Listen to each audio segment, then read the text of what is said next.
का ये सीधा सीधा संकेत है। हमला ऐसा करो कि सत्ता परिवर्तन हो जाए। तो बड़ी खबर यही, डोनाल्ड ट्रंप लगातार बड़े आदेश दे रहे हैं, बहुत बड़े हमले की तैयारी करो। जो वेनेजुएला में हुआ उससे भी ज्यादा बड़ा घातक प्रहार यहां पर किया जाएगा।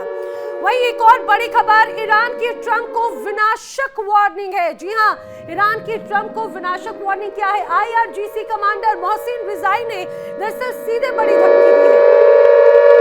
मिडिल ईस्ट में यूएस बेस तबाह कर देंगे और साथ ही ये भी कहा है कि किसी भी हमले का माकूल जवाब दिया जाएगा। ईरानी सेना किसी भी वक्त हमले को तैयार रहे, ये स्पष्ट संदेश दिए जा चुके हैं। तो एक तरफ अमेरिका की तरफ से बड़ी धमकी, तो दूसरी तरफ ईरान भी उसी की भाषा में जवाब दे रहा है।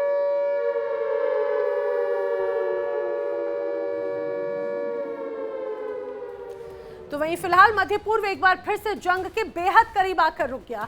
ऐसा लगा जैसे बस एक चिंगारी और पूरा इलाका आग में झुलस सकता है। लेकिन ऐन आखिरी वक्त पर सऊदी अरब, कतर और ओमान की कूटनीति ने वो कर दिखाया जो बम और मिसाइलें नहीं कर पाई।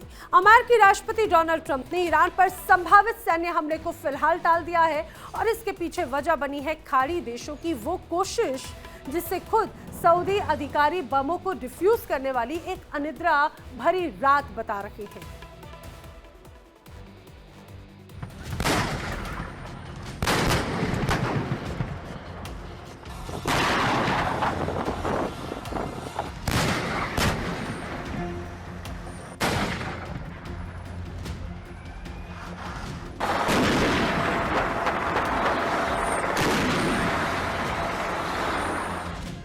पिछले कुछ दिनों से अमेरिका और ईरान के बीच तनाव अपने चरम पर था। ईरान में सरकार विरोधी प्रदर्शनकारियों पर दमन और मौत की सजाओं की आशंकाओं ने वाशिंगटन को आक्रामक रुख अपनाने पर मजबूर कर दिया था।